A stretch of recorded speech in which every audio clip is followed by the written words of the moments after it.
PowerPoint ဟိုရလေးသုံးချင်တယ်လေနော်အဆင်ပြေမလားမသိဘူးနော်ကျွန်တော်ချက်လေး okay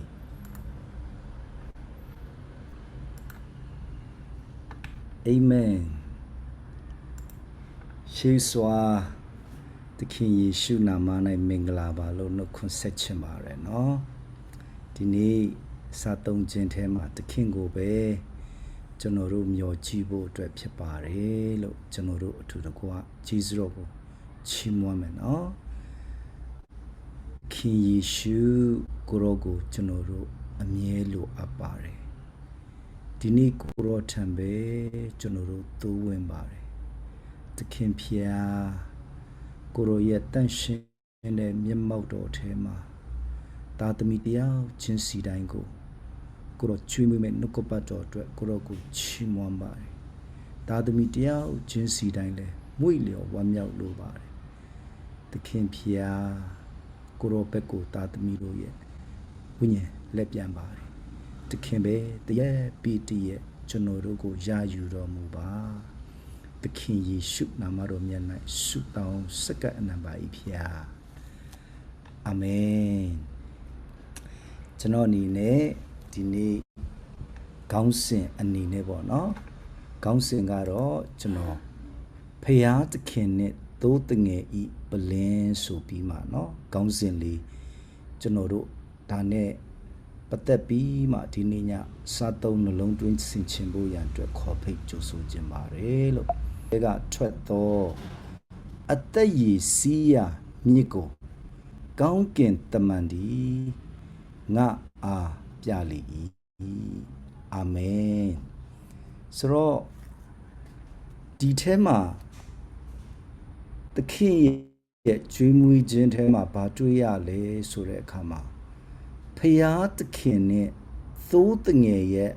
ပလင်တော်ထဲကထွက်သောအသက်ရည်စီးရမြစ်ဆိုတော့ဒီထဲမှာကိုမြင်ရတယ်လဲဆိုရင်ဖယားသခင်နဲ့သိုးတငယ်ရဲ့ပလင်အချိန်တုန်းကဆိုရင်ကျွန်တော်အဲ့ဒီအရာကိုအမှန်တိုင်းပြောရရင်နော်အဲ့ဒီဖယားသခင်နဲ့သိုးတငယ်ရဲ့ပလင်ကတစ်ချိန်တုန်းကဆိုရင်အော်ပလင်တွေကတခုမကဘူးလို့ထင်တာတကယ်တမ်းကျတော့မဟုတ်ပလင်တခုပဲရှိတယ်ဖယားသခင်နဲ့သိုးတငယ်ရဲ့ပလင်အဲ့ဒီပလင်ကတခုပဲဖြစ်တယ်ဒါကြောင့်အဲ့ဒီပလင်ကဘယ်နေရာလဲလို့ပြောတဲ့အခါမှာပလင်ဆိုတာကဖယားသခင်ကိုယ်တော်တိုင်စိုးစံတော်နေရာကိုယ်တော်နေရာဖယားသခင်ကိုယ်တော်တိုင်စီမံအုပ်ချုပ်တော်နေရာဖြစ်တယ်အဲ့ဒီပလင်တော်ကနေဘာစီးဆင်းလာတယ်လဲဆိုတဲ့အခါမှာအသက်ရည်စီးရမြစ်ဒါကြောင့်အဲ့ဒီအသက်ရည်စီးရမြစ်ကဘာကိုဖြစ်စေတယ်လဲလို့ပြောတဲ့အခါမှာအဲ့ဒီမြစ်ကနေစီးလာတဲ့အခါမှာမြစ်တစ်ဖက်တစ်ချမ်းမှာလဲဘာရှိတယ်လဲဆိုတဲ့အခါကျတော့အသက်ပင်ရှိတယ်အဲ့ဒီအသက်ပင်ကလူတွေစားဖို့အတွက်ဖြစ်တယ်ဒါကြောင့်အဲ့ဒီပလင်ကဘာလဲလို့ပြောတဲ့အခါမှာအရင်အမြစ်ဖြစ်တယ်ဘိုးဖြစ်တယ်အချက်အချာဖြစ်တယ်။အိုးခင်ယေရှုမောပါတယ်။ဒါကြောင့်ကျွန်တော်တို့ကိုရိုရဲ့ပလင်တော်မှာတဲ့ကျွန်တော်တို့ရဲ့မဆမှုနဲ့တဲ့ဂျေနဲ့နှစ်သိမ့်ခြင်းအတွက်အသက်ရည်စီးရမြင့်စီးထွက်လာတယ်။အာမင်။ဆိုတော့ဒီနေ့ကျွန်တော်တို့အဲ့ဒါနဲ့ပတ်သက်ပြီးမှเนาะတယောက်တော့သူလေးတွားချစ်ထားတယ်အဲ့ဒါတယောက်တော့သူဂျေဇုပြုမှဖြစ်ပေးပါလားเนาะဆိုတော့ကျွန်တော်တစ်ချက်လောက် erase လုပ်လိုက်မယ်เนาะဒီဟာလေးဟောရပြီ thank you ပါဒီနေ့ကျွန်တော်တို့ပထမဦးဆုံးပါကိုနှလုံးတွင်းစီခြင်းလဲဆိုရင် Polendo a jungle no long twin season. Bajao le swing da the Geranja General deep yadi jungle got Manetai sat on the necking Jim Wichin swing. No, the la low shivi no, thou shalt yadi jungle with General sat on jar. The gay leve. The Chinoga Piadi Jan Suraga, Generoga, AC and Nine, the Kali Jai, Babshileso, Generoga Patao Mapache, Bajan Lesureka, Pataiman Nama Male. That we may did not buy Mali, General Dima, Deno Masun, did not buy thou shalt Piadi Jan with General Aturua Satonja. Oh, the gay Anetara, Kauma Gao. Bajao le sure kama. Gaba ujengaro, payad king a sapu jene, no payad king jimmy jin a jungle general mia. Egani down shout. Piante yaulade a kajaro, deep piante got bago pong for the le sure kama. Payad king up below Nikon choke. Below a song tame, sure. No, Janorogo mean twisted. The job deep yatic jang with Janoro Masalo mea, Namale logo mayara. The Chinoga Namalera Talao. A coup Payadiki, a window apse, Janoro, they are Jinsi Dango, a limpy Pumpia Bima, Janorogo, Dreamwinny, a China Yima, Janoroga, Sato Muilio, water website. Amen. Now did he? Eddie Plano a jungle general at Uruguay since in a long train boat trap chip bar. No, simply may swing like general, no. The dime general, she and the patware kama cuckoo dine leve won't can lo yabare, no. Plano di payad king also gin so sangin sheet door a yap today. Payad king thought yet Plano. The coup dida she jow, Piata needed. Amen. The Nikuna, General Patore, type Piat Kinet, Todingero, yet Pelendo, Piore a kama. Eddie Pelenga Payaya also Jim Pit. Payaya Sosa and Jim Pitlo. Eddie Pelengale, the coup she. There's all Dagonale to Bob Poya at do it. General. Payaya Pitty Jingo General, Doa Bima Jibo Lelu Apar. Theo Kanjinga, Bike me, Kune Yaulare Kama, General Pate Kama, Batuya Leswe. Gown game Bomare, Camilo de Bar, no Copato de Bar, Tanshino Winino de Bar, that they can jet, Tomba Shide, to Tomba Rodi, the lone Toa Pitomu E. Amen. Kuna Piarikin at Todingero yet Pelendo to Kude Shide Surago. Nale Boyandre, Janoroga, the Bobo Poyandre, Payaga, Blue Payale, Janoro, the Bobo Bulu Apare. A gay tago Janoro Namale Kebusui, a coup Panire Ayadi yet the Tarma, Janoro and Nine, Nale Boyan, Kekema Pipari. The women a cook Payar King a ditema babiole so no cobato tema. Counting Bomar, Camilo the bar, no cobato the bar, Tanshino Winino the bar, that they can Toma Shiwe, to Tomadi, the low, the water chitty. Toma the bar pier. Soro, Eddie Iago, Nale Poya Drabono, General, Bonely the Chelly General.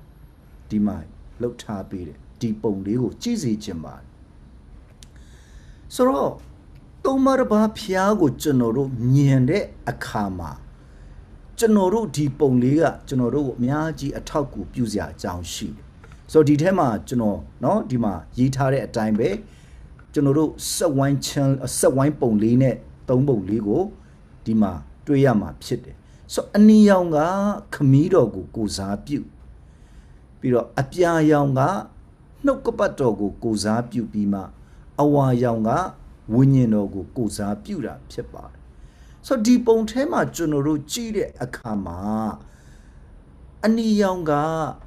အပြာရောင်နဲ့အဝါရောင်ထဲမှာဘာဖြစ်နေလဲဆိုတဲ့အခါမှာဆက်နေတယ်နော်တလုံးတစ်ဝဖြစ်တယ်ဆိုတာဒါကြောင့်သခင်ယေရှုကလောကမြေကြီးထဲမှာလူစားတိခံတဲ့အခါမှာသခင်ယေရှုရဲ့အသက်တာအထဲမှာဘယ်သူပါလဲဆိုရင်ခမည်းတော်နဲ့တန်ရှင်တော်ဝိညာဉ်တော်ပါတာသုံးပါးတစ်ပါးဖြစ်ရ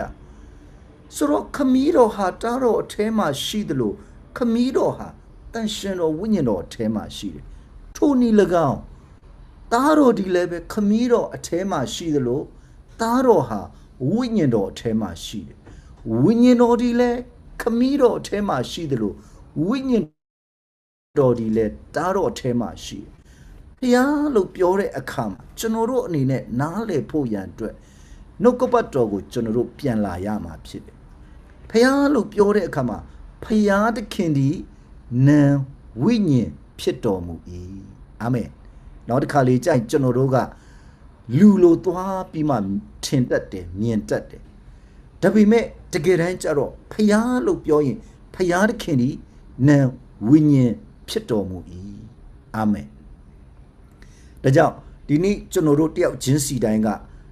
ဒါကိုတဘောပေါက်တဲ့အခါမှာခုနကျွန်တော်တို့စားသုံးတဲ့နှုတ်ကပတ်တော်ကိုနားလေတဘောပေါက်မှာဖြစ်ပါတယ်ဒါကြောင့်မို့ဖယားသခင်နဲ့တိုးတငယ်ရဲ့ပလင်တော်လို့ပြောတဲ့အခါမှာပလင်တစ်ခုတည်းပဲဖြစ်တယ်အာမင်ထို့ဖျားရှင်နာမှာဘုန်းကြီးပါစေနော်ဆိုတော့အဲ့ဒီပလင်ပေါ်မှာလေအောစရာကောင်းတာကဗျာဒိတ်3:21ဒီနေ့လည်းပဲကျွန်တော်တို့အတူတကွဖတ်သွားပါပြီเนาะဒါကိုအတူတကွကျွန်တော်တို့ဖတ်သွားတာဖြစ်ပါတယ်နောက်တစ်ခေါက်ကျွန်တော်ပြန်ဖတ်ချင်ပါတယ်လို့ဒါလေးကိုငါဒီအောင်မြင်၍ငါခမည်းတော်ဤပလင်တော်ပေါ်မှာခမည်းတော်နဲ့အတူထိုင်နေတကဲ့သို့အောင်မြင်တော်သူဒီငါဤပလင်ပေါ်မှာငါနဲ့အတူထိုင်နေရတော့အခွင့်ကိုငါပေးမည်အာမင်တခင်ယေရှုကသူဘာပြောတယ်လဲဒီငါဒီအောင်မြင်၍အောင်စရာကောင်းတော့နော်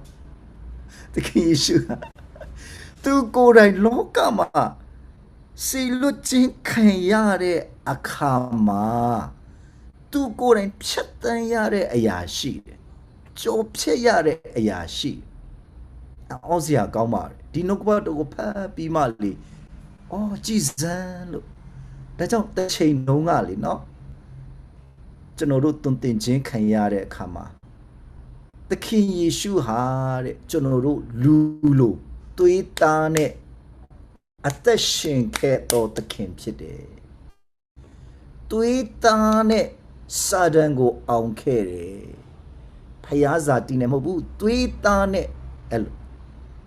သွေးသားနဲ့စာတန်ကိုအောင်တယ်ဒီကိုခန္ဓာရှိရဲ့သားနဲ့စုံစမ်းခြင်းကိုအောင်တယ်ဒီကိုခန္ဓာရှိရဲ့သားနဲ့သေခြင်းကိုအောင်တယ်ဒီသွေးသားရှိရဲ့သားနဲ့အဲ့ဒီသွေးသားရဲ့တတ်မဲ့ခြင်းကိုအောင်အာမင်ဒီနေ့ကျွန်တော်တို့တရားချင်းစီတိုင်းကိုထိုသခင်ကဲ့သို့ကျွန်တော်တို့ကိုအဖကကျွန်တော်တို့ဒီလည်းပဲတားတော်ရဲ့တဒံတော်ထဲမှာတညီတရန်တိဖြစ်လာဖို့အတွက်ကျွန်တော်တို့အထဲမှာလည်းပဲတေခြင်းကနေရှင်ပြန်ထမြောက်တဲ့သခင်ကလာရောက်ကိန်းဝတ်တာဟာသူအောင်တယ်လို့အောင်ဖို့ရန်အတွက်ကျွန်တော်တို့ကိုဂျေဇုပြုပေးနေတယ်ကျွန်တော်တို့ရဲ့အထဲမှာကိန်းဝတ်ပြီးမှဂျေဇုပြုပေးနေအာမင်ဒါကျွန်တော်တို့အတွက်ကြီးစွာသောမင်္ဂလာဖြစ်ပါဒီထက်မှဖတ်တဲ့အခါမှာငါဒီတဲ့အောင်မြင်၍ငါခမည်းတော်ရဲ့ပလင်ပေါ်မှာခမည်းတော်နဲ့အတူထိုင်နေတကယ်တော့ဒီထက်မှသခင်ယေရှုကခမည်းတော်နဲ့အတူပါဖြစ်လဲထိုင်တယ်အတိတ်ပဲပါလဲပလင်တစ်ခုတည်းပဲအောင်မြင်တော်တူဒီတဲ့ငါဤပလင်ပေါ်မှာတဲ့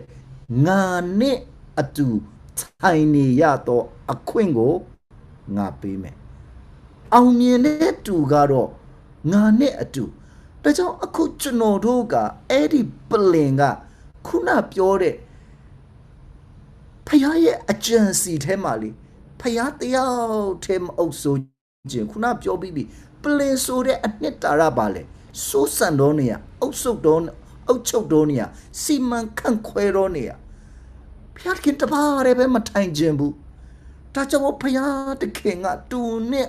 အတူထိုင်ဖို့ရန်အတွက်ကျွန်တော်တို့အားလုံးကိုအခွင့်အရေးပေးတယ်အာမင်ဒါကြောင့်ဒီနေ့ကျွန်တော်တို့ဒီထဲမှာသခင်ယေရှုပြောတဲ့အတိုင်းပဲအောင်မြင်တဲ့သူဟာတဲ့ငါရဲ့ပလင်ပေါ်မှာငါနဲ့အတူဒါကြောင့်ကျွန်တော်တို့ကပလင်ပေါ်မှာထိုင်နေလို့ပြောတဲ့အခါမှာကျွန်တော်တို့နားလေတဘောပေါက်ဖို့ရန်အတွက်ကခရစ်တော်အထဲမှာကျွန်တော်ဟာထိုင်တော်သူဖြစ်တယ်ခရစ်တော်နဲ့အတူထိုင်တော်သူဖြစ်တယ်အဲ့ဒီပလင်တစ်ခုထဲမှာအာမင်ဒါကြောင့်မို့အခုဖခင်ကဘာကိုရယူနေလဲဆိုရင်အင်္ဂလိပ်လိုက one new man လို့ခေါ်တယ်လူသစ်တူကိုရယူနေအဲ့ဒီလူသစ်တူထဲမှာဖခင်တခင်က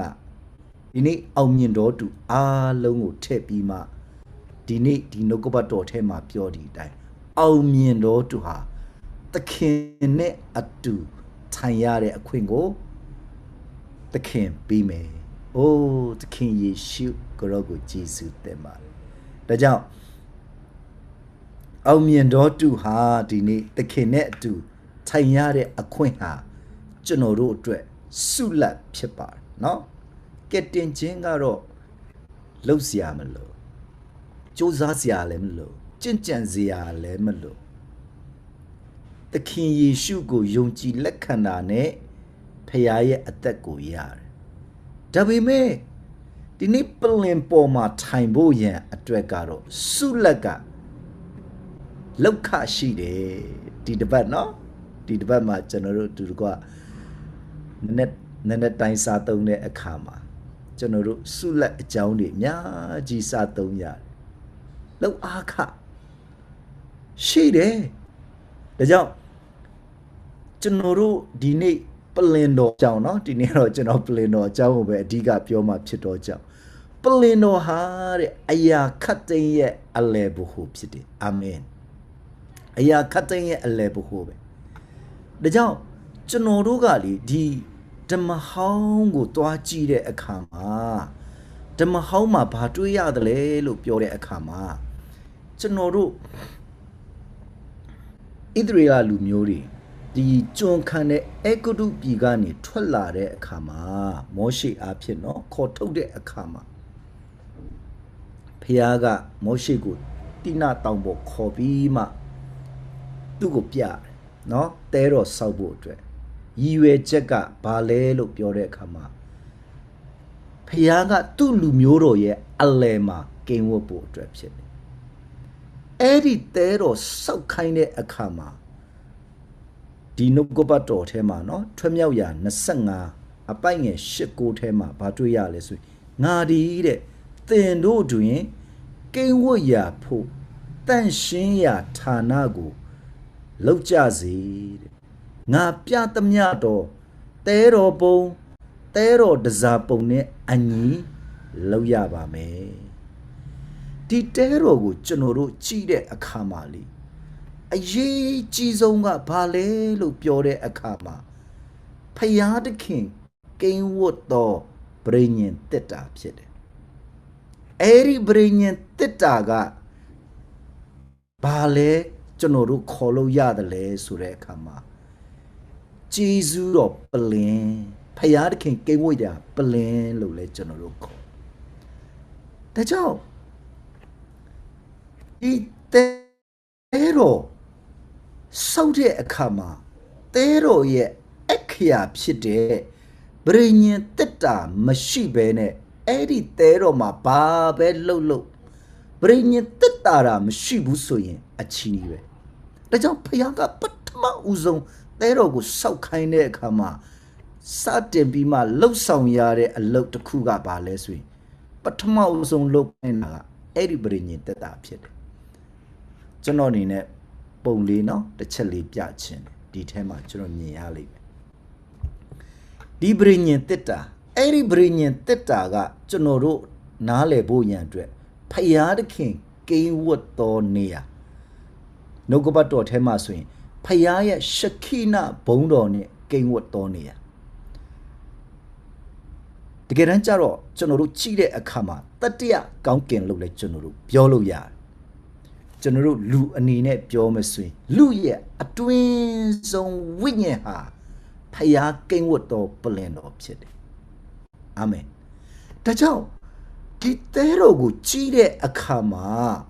ဒီတဲတော်မှာအရေးကြီးဆုံးဖြစ်တဲ့အဲ့ဒီပရိညင်တက်တာမရှိဘူးအဲ့ဒီပလင်တာမရှိခဲ့ဘူးဆိုရင်ကျွန်တော်ဒီမှာမြင်ရတဲ့အတိုင်းပဲရစ်ပူဇော်ခြင်းလုပ်မလားရေတွက်ဝင်ခြင်းမရှိလုံနေဒီတာဖြစ်သွားမယ်သူ့ရဲ့အနှစ်တာရမရှိဘာကြောင့်မို့လဲအနှစ်တာရရှိနေရတာလဲဆိုရင်အဲ့ဒီတဲတော့အထဲမှာဗြိညင်တက်တာဖြစ်တဲ့ပလင်တော်ရှိနေရတော့ကြောင့်ဖြစ်တယ်အာမင်ဒီနေ့ကျွန်တော်တို့လူတစ်ယောက်အထဲမှာခုနပြောတဲ့အဲ့ဒီအတွင်းဆုံးအခန်းကကျွန်တော်တို့ရဲ့ဝိညာဉ်ဖြစ်တယ်လူတစ်ယောက်ရဲ့ဝိညာဉ်ကဒါမရှိကြည့်ကျွန်တော်တို့ရဲ့ဒီကိုယ်ခန္ဓာကလေအယုတ်ကျိုးပြက်ပဲအချီးနီးပဲဒါကြောင့်ဒီပရိညင်တက်တာဖယားသခင်ကိန်းဝတ်တဲ့ဒီပလင်တော်ရှိနေခြင်းကတဲတော်တစ်ခုလုံးရဲ့နော်လူဆောင်ခြင်းမှာအနှစ်တာရနဲ့အဓိပ္ပာယ်ကိုရှိနေတယ်အာမင်သခင်ဖျားကိုရောကိုချီးမွမ်းပါတယ်အဲကြောင့်ဟေဘရဲလေး16ရောက်လာတဲ့အခါမှာနော်ကျွန်တော်တို့ဖတ်တဲ့အခါမှာဗာမြင်ရလဲဆိုရင်ထို့ကြောင့်ငါတို့ဒီတဲ့တနာချင်းဂယုဏကို၎င်းတော်လျော်တော်မဆခြင်းကျေးဇူးတော်ကို၎င်းခံရမည်အကြောင်းရဲရင်တော်စိတ်နဲ့ကျေးဇူးတော်ပလင်တော်တို့တိုးဝင်ချင်းကကြကွာဒီထဲမှာကျမ်းစာမှာအဲ့ဒီအတွင်းဆုံးခမ်းမရှိတဲ့ဗြိညင်တက်တာကိုဘာလို့လဲခေါ်လဲဆိုရင်ကျေးဇူးတော်ပလင် God's throne of grace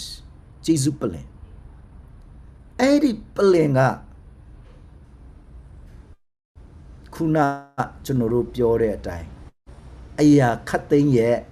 ဗဟုဖြစ်တဲ့အချုပ်အခြာဖြစ်ပါတယ်ဒါကြောင့်ဂျေဇုတော်ပလင်တော်တို့တိုးဝင်နိုင်ရန်သခင်ယေရှုဟာကျွန်တော်တို့ရဲ့အစပြုသူဖြစ်တယ်လို့ရှေးပြေးလမ်းဖောက်ပေးခဲ့တော်သခင်လည်းဖြစ်တယ်အာမင်ဗျာဒိတ်27မှာရောက်လာတဲ့အခါမှာနော်ဘာကိုမြင်ရတယ်လဲလို့ပြောတဲ့အခါမှာနော်ကောင်းကင်မှာတဲ့ကြည်တော်အတန်ကဖယားသခင်ဤတဲတော်ဒီလူတို့တွင်ရှိတယ်လူတို့နဲ့အတူကိန်းဝတ်တော်မူမည်သူတို့ဒီကိုတော်ဤလူဖြစ်ကြလိမ့်မည်ဖယားသခင်ကိုတော်တိုင်သူတို့နဲ့အတူရှိနေ၍သူတို့ဤဖယားသခင်ဖြစ်တော်မူမည်အာမင်ခုနကျွန်တော်တို့ကြည့်ခဲ့ရတယ်အဲ့ဒီတဲတော်အခုပဲမှာရောက်လာပြီလေအခုရှာတာမတွေ့ဘူးဘယ်တွေ့ပါမလဲဖယားသခင်ကဒီမှာဗျာဒိတ်27မှာရောက်လာတဲ့အခါမှာဖယားသခင်ရဲ့တဲတော်ဟာတဲ့လူတို့မှာရှိတယ်ခုနပြောပြီးပြီအဲ့ဒီကျွန်တော်တို့အထဲမှာရှိတယ်ဘယ်အထဲမှာလဲအတွင်းဆုံးဝိညာဉ်ဖြစ်တယ်အာမင်ဒါကြောင့်ဖယားသခင်ရဲ့ပလင်တော်ဟာတတိယကောင်းကင်၌၎င်းကျွန်ုပ်တို့ရဲ့ဝိညာဉ်ထဲမှာရှိတယ်ဆိုတာကျွန်တော်တို့နားလေရမယ်တဘောပေါက်ဖို့အတွက်ဖြစ်တယ်အာမင်ဒါကြောင့်ပလင်တော်လို့ပြောလာတဲ့အခါမှာကျွန်တော်တို့ရဲ့အတွင်းဝိညာဉ်ထဲမှာအခုတခင်ဖယားကပလင်တော်အနေနဲ့ကိန်းဝတ်နေတော့အရာဖြစ်ပါတယ်အာမင်ဒါကိုကျွန်တော်ကြော်လိုက်တော့မယ်เนาะကျွန်တော်ကဲဒီနေ့နည်းနည်းလေးကျွန်တော်အချက်လေးเนาะတစ်ချက်နှစ်ချက်သုံးချက်လောက်လေးနဲ့စာတုံးခြင်းထဲမှာเนาะ ကျွန်တော်စားသုံးရတဲ့အရာကိုစီစဉ်လိုပါတယ်ဆိုတော့ဖယားသခင်ရဲ့တိုးတငယ်ရဲ့ပလင်တော်လို့ပြောတဲ့အခါမှာအဲ့ဒီပလင်နံပါတ်1ပလင်တော်ဟာကျွန်ုပ်တို့ရဲ့အလဲဘဟုဖြစ်တယ်ကျွန်တော်ရဲ့အသက်ရှင်ခြင်းရဲ့အလဲဘဟုကျွန်တော်ရဲ့မိသားစုပြောမလားအလဲဘဟုပဲကျွန်တော်ရဲ့အိမ်ထောင်ပြောမလားအဲ့ဒီပလင်ကအလဲဘဟုကျွန်တော်ရဲ့အလောက်ကိုင်းစီးပွားရေးပဲပြောမလားပလင်ကကျွန်တော်ရဲ့အလဲဘဟုဖြစ်တယ်ကျွန်တော်ရဲ့အသင်းတော်အသက်တာနော်အသင်းတော်အသက်တာအမှုဆောင်ခြင်းပဲပြောမလားကျွန်တော်တို့ဘာပဲပြောအရာခတ်သိမ်းရဲ့အလဲဘဟုကပလင်တော်ဖြစ်ရမယ်အဲ့ဒီအခါကြမှာပဲကျွန်တော်တို့ရဲ့အသက်တာထဲမှာပလင်တော်ကနေဥဆောင်ခြင်းလမ်းပြခြင်းပလင်တော်ရဲ့စိုးစံခြင်းအောက်မှာဝန်ခံတဲ့အသက်တာကမင်္ဂလာရှိတော်အသက်တာဖြစ်တယ်အာမင်ဒါကြောင့်အရာခတ်သိမ်းဟာကိုတော်ဤဦးကောင်းအရာထံတို့ဝန်ခံခြင်းဖြစ်တယ်ခုနပြောတဲ့ပလင်တော်နော်အရာအလုံးရဲ့အလဲဘဟုအဖြစ်နဲ့ပလင်တော်ကိုယူဆောင်ခြင်းကဦးကောင်းတော်ဖြစ်တဲ့သခင်ကိုကျွန်တော်အနေနဲ့ဝန်ခံခြင်းဖြစ်တယ်အာမင်ဒီနေ့ကျွန်တော်တို့ရဲ့အသက်တာအထဲထဲမှာတစ်ခါတလေကြိုင်ဖြစ်လာတာကိုပြောတာပါမိသားစုထဲမှာဆိုရင်လည်းပဲเนาะမလေးသားသမီးတွေရလာတဲ့အခါမှာသားသမီးတွေကကိုယ့်ရဲ့အလဲဘဟုဖြစ်သွားတယ်မတိမတာလေးเนาะအဲ့ဒါဘ누구ကမှပြောတာမဟုတ်ကျွန်တော်တို့မိဘတွေဖြစ်လာတဲ့အခါမှာခါလေးကြိုင်เนาะအစတော့ကိုချစ်လို့ယူထားတဲ့ကိုယ့်ရဲ့ခင်မွန်းနဲ့ဖြစ်နိုင်တယ်ဇနီးတွေဖြစ်နိုင်တယ်အဲ့ဒါကကိုယ့်ရဲ့အလဲဘဟုဖြစ်လို့ဖြစ်မှမသိဖြစ်လာတယ်เนาะကလေးတွေရလာတော့ကလေးတွေကအဲ့ဒါအလဲဘဟုပြန်ပျောက်သွားရောเนาะယောက်ျားဇနီးတွေကနေမှကလေးဘက်ကိုရောက်သွားရောဖြစ်တတ်တာကိုဒါကြောင့်ဒီနေ့ကျွန်တော်တို့ရဲ့အသက်တာရှင်ခြင်းတစ်ခုချင်းစီတိုင်းထဲမှာဘာပဲပြောပါကျွန်တော်တို့ရဲ့အသက်တာရဲ့အလဲဘဟုကပလင်ပဲဖြစ်ရအာမင်အဲ့ဒီပလင်ဟာတခင်ကိုဥကောင်းနေရမှာယူဆောင်တော့အသက်တာဖြစ်တယ်အာမင်ကျွန်တော်တို့ဟာဆိုတော့ဝိညာဉ်ပတ်တို့လက်ပြန်တဲ့အခါတိုင်းပလင်တော်တို့ဝင်ရောက်ခြင်းဖြစ်ပါတယ်ဆိုတော့နော်ကျွန်တော်တို့ပလင်တော်ဟာအလဲဘဟုဖြစ်တယ်လို့ပြောတဲ့အခါမှာဘာကိုဆိုလိုတာလဲခုနပြောပြီးပြီဖယားသခင်ရဲ့တဲတော်ကအပြင်မှာသွားမရှာနဲ့နော်ချိန်ညောင်းမယ်အချိန်ကုန်မယ်ပင်ပန်းမယ်ဖယားသခင်နှုတ်ကပတ်တော်ထဲမှာပြောတဲ့အတိုင်းဖယားသခင်ရဲ့တဲတော်ဒီတဲ့လူတို့ထဲမှာရှိဒီနေ့ကျွန်တော်တို့ရဲ့အတွင်ဝိညာဉ်ထဲမှာပလင်တော်အနေနဲ့ကိန်းဝတ်နေတာဒီကြောင့်ဒီနေ့ကျွန်တော်ဘာလုပ်ရမလဲအပြင်ကလူကိုမေးဖို့ခဏနေအောင်အတွင်ဝိညာဉ်ဘက်ကိုလှည့်ပြီးမှသခင်ယေရှုကျွန်တော်ဘာပြုရမလဲတစုံတယောက်တော့သူနဲ့တွေ့တယ်စကားပြောဖို့ရတယ်ကိုပြောချင်တာပြောပြီးမှလက်ပြန်ဖို့မဟုတ်ကျွန်တော်တို့အခုအရာအလုံးပါဝင်တော့ခရစ်တော်ဆိုတာကိုစားသုံးနေတဲ့စာအုပ်ထဲမှာလေစာရေးတဲ့ညီကိုကဘာပြောလဲဆိုရင်သူ့စီမှာမိတ်ဆွေတယောက်လာလေတဲ့လာလေတဲ့အခါမှာသူရုပ်ရှင်ကြည့်ထားတာအမလီပြောတာတဲ့ထောက်လျှောက်လွတ်တာသူပြောပြီးတော့လစ်သွားတယ်သူ့အနေနဲ့ဘာကြံခဲ့လဲဆိုရင်အမလီတဲ့ခရစ်တော်ကတော့မစားသုံးလိုက်ရဘူးသူရဲ့အသက်တာအထဲထဲမှာနော်ခရစ်တော်ကိုမစားသုံးလိုက်ရဘူးကြည်စမ်းသူရဲ့အသက်တာအထဲထဲမှာသူဘာဆိုလိုတယ်လဲလို့ပြောတော့ကျွန်တော်တို့ဟာတဲ့အသင်းတော်ထဲမှာရှိတဲ့ညီကိုမောင်မတွေနဲ့တွေ့တဲ့အခါမှာတောင်းပါတဲ့ကိုပြောချင်တာပြောမှလွတ်ပြီးမှကျွန်တော်တို့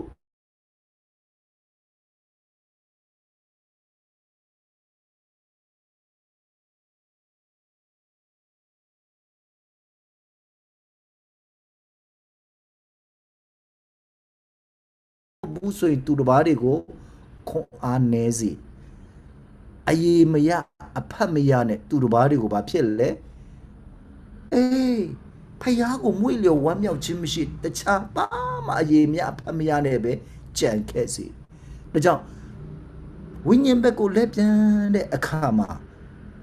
သခင်ကပြောစရာရှိတဲ့အရာရှိရင်ပြောဖို့အတွက်ပါပြောစရာမရှိဘူးဆိုရင်လည်းပြောစရာမလိုပါဘူးဘာကြောင့်မို့လဲဝိညာဉ်ဘက်ကိုလက်ပြန်တဲ့အခါမှာအဲ့ဒီဝိညာဉ်ထဲမှာပလင်တော်အနေနဲ့သခင်ကကိန်းဝတ်နေတော်ကြောင့်ပဲဖြစ်ပါအာမင်ဒါကြောင့်ကျွန်တော်တို့ရဲ့နေ့တိုင်းလှုပ်ရှားလှုပ်ဆောင်မှုများဒီဝိညာဉ်ထဲကနေကျွန်တော်တို့စီစဉ်ရမှာဖြစ်တယ်အာမင်ဆိုတော့နောက်တစ်ချက်လေးကိုကျွန်တော်ဆက်ပြီးမှသွားခြင်းပါတယ်နောက်တစ်ချက်ကကျွန်တော်တို့ကြည်လင်သောအသက်တာရှိခြင်းเนาะဒါလွန်ခဲ့တဲ့အပတ်မှာတောက်လျှောက်ကျွန်တော်တို့စာသုံးရတဲ့အရာလည်းဖြစ်ပါတယ်ကြည်လင်သောအသက်တာရှိခြင်းကျွန်တော်တို့ရဲ့ပလင်မှာလေကြည်လင်ဖို့လိုအပ်တယ်ပလင်လို့ပြောကျွန်တော်တို့ရဲ့ဩတ္တပစိတ်ကိုပြောခြင်းလည်းဖြစ်တယ်ဒါကြောင့်ဗျာဒိတ်ကျမ်း22ခုနလည်းကျွန်တော်တို့ဖတ်ပြီးပြီအဲ့ဒီထဲမှာပါတွေ့ရတယ်ကြောက်တလင်းကဲ့သို့ကြည်လင်၍ဒီထဲမှာတော့ကြောက်တလင်းကြည်လင်တော့အသက်တာအခုကျွန်တော်တို့ဒီဗျာဒိတ်21အပိုက်ငယ်17လောက်ကိုလေဖတ်လာတဲ့အခါမှာဘာကိုတွေးရလဲဆိုတဲ့အခါမှာယေရုရှလင်မြို့သစ်အကြောင်းကိုအများကြီးရေးထားတယ်အဲ့ဒီယေရုရှလင်မြို့သစ်ကိုဘလို့တိဆောက်ထားတယ်လဲဆိုတာကိုရေးထားတယ်နော်ဒီထဲမှာတစ်ချက်လေးကျွန်တော်ရေးထားပါတယ်လို့အပိုက်ငယ်17ရောက်လာတဲ့အခါထိုမြို့ဤအယောင်အဝါဒီတဲ့ကြောက်တလင်းငကတွက်ကဲ့တော့တဲ့အမျက်ဆုံးတော့ကြောက်မျက်မွန်နဲ့တူတယ်ဒါယူဒတန်ကျမ်းကနေဖြစ်ပါတယ်ဆိုတော့ပြန်လေရယူခြင်းကျမ်းမှာကတော့ဒီကြောက်တလင်းငကတွက်ဆိုတာကို Jasper เนาะဒါအင်္ဂလိပ်လိုဖြစ်တယ်ပမာလိုကဝဟာယရှာခက်တယ်เนาะဒါကြောင့်သူကဓာတ်ရိုက်အင်္ဂလိပ်လိုပဲ Jasper ဆိုတဲ့စကားလုံးကိုရေးထားတာဖြစ်တယ်အဲ့ဒီ Jasper ဆိုတဲ့ကြောက်တလင်းကအင်္ဂလိပ်လိုဆက်ဖတ်တဲ့အခါမှာ clear as crystal ဒိုးရိုပေါက်ကြည်လင်းနေတာကျွန်တော်တို့ဒီကြောက်နဲ့ပတ်သက်ပြီးမှလေကျွန်တော်တို့ကြောက်မလို့ပူတော့ကြောက်ဒီလောက်မသိဘူးเนาะဒါပေမဲ့ကြောက်လို့တဲ့သူတွေကလေအမြဲတမ်းအဲ့ဒီဓာမီတစ်ချောင်းတီးတီးလေးပဲအဲ့ဒါသူတို့ပြောတာကြောက်ကြည့်ဓာမီတဲ့ဓာမီလေးနဲ့ကြောက်ကိုထွန်းလိုက်ဟိုဘက်ကိုထွန်းလိုက်ဒီဘက်ကိုထွန်းလိုက်တဲ့အပြည့်အဲ့ဒီဓာမီလေးနဲ့အဲ့ဒီကြောက်လေးသွားထွန်းနေတာကျွန်တော်လေမေးရတာပေါ့နော်မင်းတို့ဘာလုပ်တာလဲလို့အဲ့ဒီဓာမီလေးနဲ့ဟိုထွန်းဒီထွန်းနဲ့အဲ့ဒါကြောက်ကြည့်တာတဲ့အေးဘလို့ကြည့်တာလဲပြောသူတို့ဘာပြောလဲဆိုရင်အဲ့ဒီဓာမီနဲ့တဲ့အဲ့ဒီကြောက်ကိုထွန်းလိုက်တဲ့အခါမှာတဲ့အဲ့ဒီကြောက်ထဲမှာတဲ့အပြစ်အနာအဆာမရှိဘူးဆိုရင်အယံတန်ဖို့ကြီးတာတဲ့အယံတန်ဖို့ကြီးတာအဲ့ဒါတခြားမို့တန်ဖို့ကြီးတဲ့ကြောက်တွေကသူကဘာလဲဆိုအထဲမှာသိပဲကြည်လင်တဲ့နော်အရေးအသွေးရှိတယ်အရေးအသွေးရှိတယ်ဒါကြောင့်အင်္ဂလိပ်လိုဖတ်တဲ့အခါမှာ Jasper ကြောက်ကတဲ့ clear as crystal တကယ်ကြည်လင်နေတာဗမာလူကတော့နော်ကြောက်တလင်းငကတွက်နော်အဲ့ဒီလိုလောက်ပဲကျွန်တော်တို့နားလဲတယ်လေနော်ရေးထားတာတကယ်တမ်းကျတော့အင်မတန်မှကြည်လင်ပြီးမှတကယ်ကိုပဲရှင်းလင်းတယ်ဒါကြောင့်အဲ့ဒီမျိုးကိုလေတန်ဖိုးကြီးတဲ့ကြောက်မြတ်တွေနဲ့နော်စောက်ထားတာ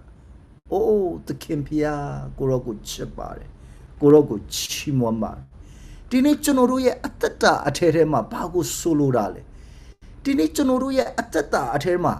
ဖျားနဲ့ဒီမှာနော်ကျွန်တော်နည်းနည်းလေးရေးထားတယ်ကျွန်တော်တို့ဟာတဲ့ဖျားသခင်နဲ့၎င်းအချင်းချင်းနဲ့၎င်းကြည်လင်သောမိတ္တဟာယရှိရမယ်အဲ့ဒီကြည်လင်တဲ့အတိတ်ပဲဒါကြောင့်ကျွန်တော်တို့ကလေကျွန်တော်တို့ရဲ့အသက်တာအထဲထဲမှာ ဖယားတခင်နဲ့မိတ္တဟာဖွဲ့တဲ့အခါမှာတစုံတစ်ခုကကျွန်တော်ရဲ့အသက်တာထဲမှာဖယားတခင်မနစ်သက်တဲ့ဥစ္စာမကြိုက်တဲ့ဥစ္စာလှုပ်ဆောင်ခဲ့တယ်ဆိုရင်ဘယ်သူမှကျွန်တော်ကိုပြောစရာမလို့ဘယ်သူမှစစ်စရာမလို့ကိုတီးဘယ်ထဲမှာတီးလဲအော်တပထဲမှာတီးဒီအော်တပကကိုလေအပြစ်တင်တယ်အဲ့ဒီခါကျတော့ကျွန်တော်တို့အဲ့ဒီအော်တပကိုဆက်ဆံဖြည့်ရှင်းရဆက်ဆံဖြည့်ရှင်းရညာလို့မရဘယ်သူမှရိုက်စစ်စရာမလို့အဲ့ဒီအော်တပကကြည်လင်ရဘယ်အထက်အောက်ဖြစ်တဲ့ဖယားနဲ့လဲကြည်လင်ရုံမကဘူးလူချင်းနဲ့လဲပဲကြည်လင်တော့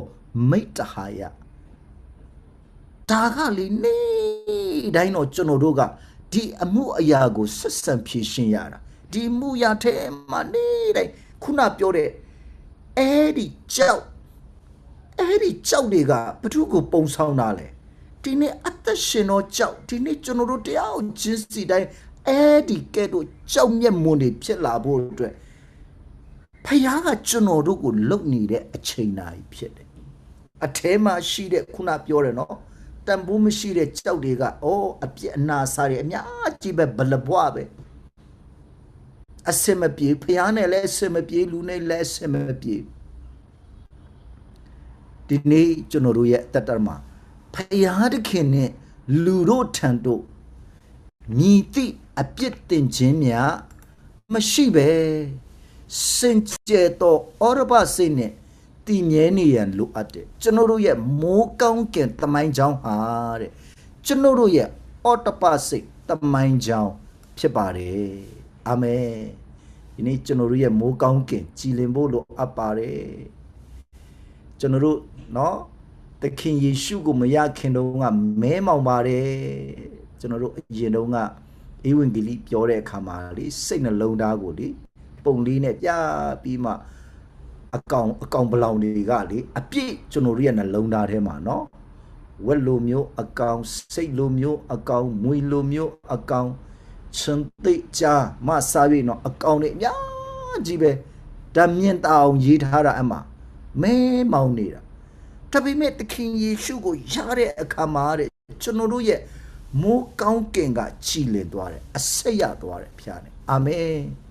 ဒါကြောင့်ဒီနေ့ကျွန်တော်တို့တယောက်ချင်းစီတိုင်းရဲ့အသက်တာထဲမှာထိုသခင်ကကျွန်တော်တို့ကိုဘာလုပ်နေတယ်လဲဆိုအခုကျွန်တော်တို့ရဲ့အသက်တာအထဲထဲမှာကျွန်တော်တို့ရဲ့အတွင်းအော်တပเนาะအော်တပကိုနေတိုင်းကျွန်တော်တို့ကိုဆက်ဆံဖြည့်ရှင်းပေးနေတစုံတစ်ခုကျွန်တော်တို့ကမဟုတ်ဘူးเนาะကိုယ့်ရဲ့အင်္ဂါဝင်ညီကိုချင်းပဲဖြစ်ပါစေတစုံတစ်ခုနဲ့ကျွန်တော်တို့ကမဟုတ်ဘူးဆိုရင်လည်းအတွင်းထဲမှာကျွန်တော်တို့ကိုဖျားစကားပြောတယ်ဖျားစကားပြောတယ်ဒါဆိုရင်ကျွန်တော်တို့ဘာလုပ်ဖို့အတွက်လဲဒီအော်တပကလေအရာအော်စရာကောင်းတာဘာနဲ့မှကျွန်တော်တို့သွားလို့မရအော်တပကိုစင်ကြယ်စေတဲ့အရာကအသွေးတော်ကိုပဲယူဆောင်ရတယ်အသွေးတော်ပဲ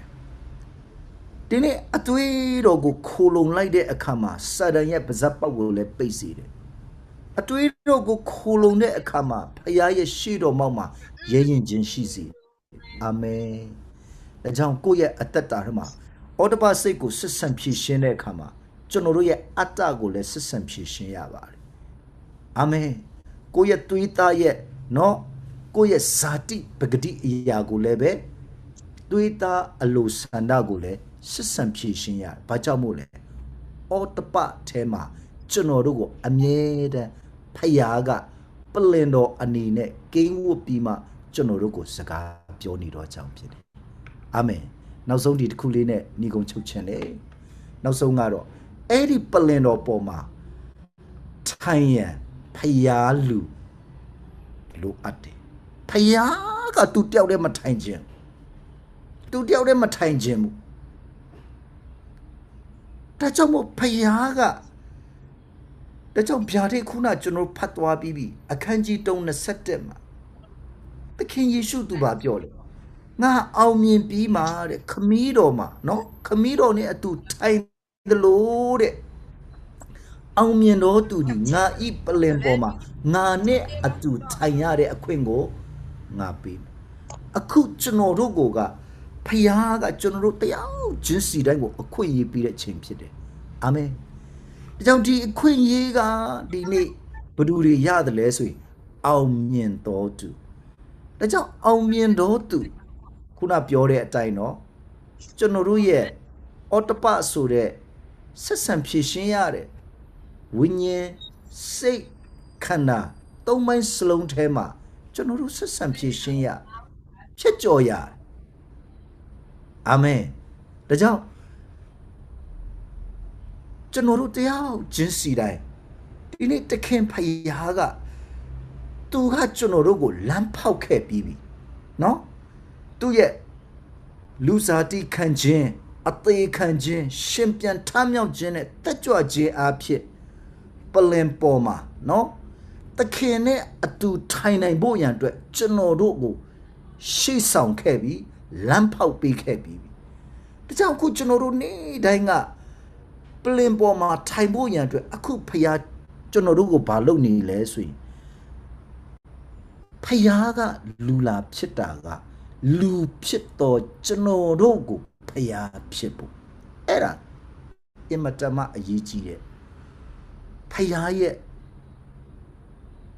နှလုံးသားစန္ဒဖြစ်တယ်ဖျားတကယ်ဘလောက်ချစ်တယ်လဲကျွန်တော်တို့ကိုဘလောက်တန်ဖိုးထားတယ်လဲဘလောက်မျက်နှိုးတယ်လဲအဲ့ဒါဖျားရဲ့နှလုံးသားစေတနာဖြစ်တယ်အာမင်ဒါဖျားရဲ့နှလုံးသားစေတနာတချိန်လုံးကအဲ့ဒီလိုကြားရင်လေမခံစားနိုင်ဘူးကြားတော့မခံစားနိုင်ဘူးအဲ့ဒါအမှန်ပဲအဲ့လိုပြောလို့ကျွန်တော်တို့ကိုလူကဖျားဖြစ်ဖို့လို့ပြောတဲ့အခါမှာကိုယ်ကွယ်ခံဦးကောင်းမဟုတ်ပါဘူးခုနပြောတဲ့အတိုင်းပဲဖျားရဲ့အသက်နဲ့တဘောတဘာဝမှာလူတစ်တူရဖို့အတွက်ဖျားကအခုကျွန်တော်တို့တယောက်ချင်းစီတိုင်းကိုရယူနေတဲ့အချိန်ကာလဖြစ်ပါတယ်အာမင်ဒါကြောင့်ဒီနေ့သခင်ဖျားရဲ့ရည်ရွယ်ချက်ထဲမှာ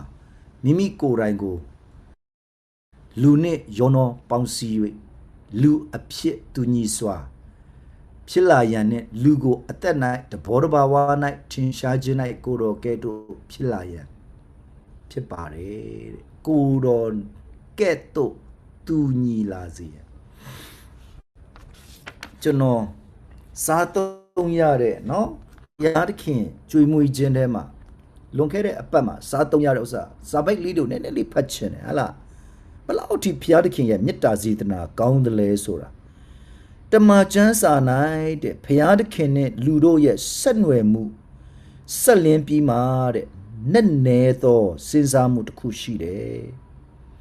ဘုရားသခင်ရဲ့အလိုဆန္ဒမှာ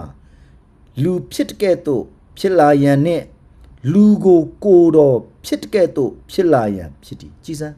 အပြန်လန်ရင်တော့အပြန်လန်ရင်ကျွန်တော်တို့ကိုလေသူကလည်းလူဖြစ်လာရန်နဲ့တဲ့ကျွန်တော်တို့ကိုလည်းပဲသူ့လိုဖြစ်လာဖို့အတွက်ဆိုလိုဒီမှာတဲ့ဘုရားသခင်ရည်ရွယ်ချက်ဟာတဲ့ကိုတော်တိုင်လူနဲ့ယောနောပေါင်းစည်းကသူကိုယ်တိုင်ကိုလူနဲ့တူညီလာစေရန်လူကိုလည်းကိုတော်တိုင်တူညီလာစေရန်ဖြစ်တယ်တခင်ယေရှုသည်ဖျားလူဖြစ်တော်မူသည်အာမင်ဒီနေ့ဖျားသခင်လိုချင်နေတာကခုနပလင်တော်ပေါ်မှာထိုင်ဖို့စိုးစံဖို့အတွက်ကဖျားလူကိုလိုနေတယ်အာမင်ဒါကြောင့်မို့ဖျားသခင်လူဖြစ်ရန်ဟူဒီမှာဖျားလူဖြစ်ရန်ဖျားသခင်နဲ့ယောနောပေါင်းစည်းနေတော့လူဖြစ်ရန်ဖြစ်သည်အကြောင်းပလင်မာလေထိုင်တာကဖျားလူကြီးပဲထိုင်လို့မရလူကိုဖန်ဆင်းတဲ့အခါမှာဖျားမရှိလို့တခါတည်းစရရဲ့အောက်ရောက်သွားရောအခုဖျားလို့ကျင်တာကလူရဲ့အဖြစ်တစ်နှစ်လည်းရှိတယ်လို့ဖျားရဲ့အဖြစ်တစ်နှစ်နဲ့ပြေဝနေတဲ့ဖျားလူနှစ်ခုတဘောတဘာဝနှစ်ခုစလုံးအဲ့ဒီနှစ်ခုစလုံးကပလင်ပေါ်မှာထိုင်ဖို့အတွက်တ ဒါကြောင့်မို့ဒီအောက်မှာဆက်ဖတ်ခြင်းမလို့ဖခင်ရဲ့ရွယ်ချက်မှာလူဒီတဲ့ပလင်တော်အပေါ်၌ရှိနေနိုင်ဖို့အလို့ငါလူအပေါ်အလို့ဖြစ်ဒီကြည်စမ်းလူကိုလေဖခင်ပလင်ပေါ်မှာတူနဲ့အတူထိုင်စေခြင်းခုနပြောပြီးပြီနော်ပလင်ဆိုတာတစ်ခုပဲအဲ့ဒီပလင်ထဲမှာကျွန်တော်တို့ကခရစ်တော် night ခရစ်တော်အထဲမှာခရစ်တော်နဲ့အတူဒါကြောင့်မို့လူတစ်တူလို့ပြောတဲ့အခါမှာခရစ်တော်ကဦးကောင်းဖြစ်ပြီးတော့ကျွန်တော်တို့ကသူ့ရဲ့ကိုယ်ခန္ဓာဖြစ်တယ်လူတစ်တူအာမင်ဒါကြောင့်ကျွန်တော်တို့ဒီတဲ့ကောင်းကင်တို့တွားရယုံမြတာခြေနှက်ကောင်းခြေနှက်မယ်တဲ့ကိုတော်ဒီတဲ့ကျွန်တော်တို့ပလင်တော်ပေါ်တို့မရောက်ရှိခင်အထိခြေနှက်နှစ်သိမ့်ခြင်းရှိမိမဟုတ်ပါ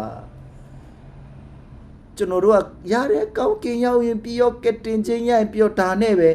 ဖခင်ကမခြေနှက်ဘူးတဲ့နော်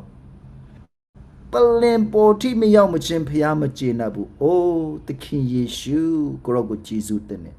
သခင်ယေရှုဒီတဲ့လူတူဦးဖြစ်လာခဲ့ပြီးလူတူဦးနေဖြစ်ပလင်ပေါ်တို့တက်လန်းခဲ့တယ်ဖခင်သခင်ရဲ့ရည်ရွယ်ချက်မှာကျွန်ုပ်တို့ကိုတဲ့ပလင်တော်တို့ခေါ်ဆောင်သွားရန်ဖြစ်သည်အာမင်ကိုရောဤရည်ရွယ်ချက်ဒီကျွန်ုပ်တို့ကိုပလင်တော်နဲ့ဆိုင်တော်လူများဖြစ်ရန်ဖြစ်တယ်အာမင်ဒါကြောင့်မြောက်များစွာရှိပါတယ်เนาะပလင်တော်မှာနေတဲ့သူတွေကတဲ့ရော့တီရော့ရဲပေါ့ပေါ့ဆဆနဲ့အသက်ရှင်လို့မရပါဘူးပင်ပေါ်မှာနော်ပလင်ပေါ်မှာအတူဆွဆံဖို့ထိုင်ဖို့အတွက်ဝိညာဉ်ရေးမှာဖြတ်လမ်းမရှိဘူးဒီနေ့တခင်ကျွန်တော်တို့တယောက်ချင်းစီတိုင်းကိုရယူနေတဲ့အာလထဲမှာကျွန်တော်တို့တခင်ကိုပဲခွင့်ပြုရင်းနဲ့မိမိရဲ့အသက်တာကိုနေ့တိုင်းတခင်ဖျားနေ့တိုင်းတော့ဝိညာဉ်ဘက်ကိုလဲပြီးမှကျွန်တော်ရဲ့ဝိညာဉ်ထဲမှာကိန်းဝတ်နေတဲ့နော်ပလင်အနေနဲ့ရှိနေပြီးမှကိန်းဝတ်နေတဲ့သခင်ကိုဝန်ခံဖို့အတွက်ပဲဖြစ်ပါတယ်ဒါကြောင့်မို့ဘုရားသခင်နဲ့တိုးတငယ်ရဲ့ပလင်တော်ထဲမှာကျွန်တော်စားသုံးခြင်းထဲမှာပလင်တော်ဟာကျွန်တော်တို့ရဲ့အလဲဖို့ဖြစ်တယ်နှစ်အဲ့ဒီပလင်တော်ထဲမှာကြည်လင်တော်အသက်တာရှိဖို့လိုအပ်တယ်သုံးအဲ့ဒီပလင်မှာထိုင်ဖို့ရန်အတွက်ဖျားလူဖြစ်ဖျားသခင်ကအခုယာယူနေတဲ့အချိန်ဖြစ်တယ်ဆိုတာကိုကျွန်တော်အနေနဲ့စားသုံးရတဲ့နှုတ်ကပတ်တော်ကိုပါဝင်စီစဉ်ပါတယ်။အိုးသခင်ယေရှုကိုရောကိုအချိန်တိုင်းလိုအပ်ပါတယ်။အာမင်။ Amen.